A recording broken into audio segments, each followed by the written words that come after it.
पाकिस्तान की खवातीन का सर शर्म से झुक गया।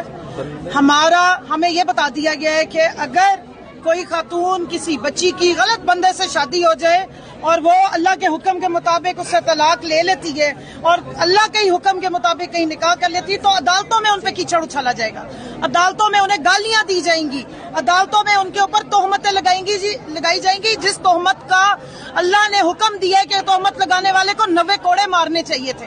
वहाँ एक घटिया गलीज आदमी आके अदालत के सामने गालियां दे के, ये सिर्फ जुबानी नहीं था, एक्चुअल में गालियां दी गई हैं। वहाँ पर गंदे अल्फाज के साथ साथ बाकायदा गालियां इस्तेमाल की गई हैं और 10 मिनट का कह के 25-30 मिनट वो यहाँ पे खड़े होकर सिर्फ और सिर्फ सियासी तकरीर करता रहे, सियासी बकवास करता रहा, अपनी साबका बीवी और उनकी बहन के ऊपर कीचड़ उछालता रहा।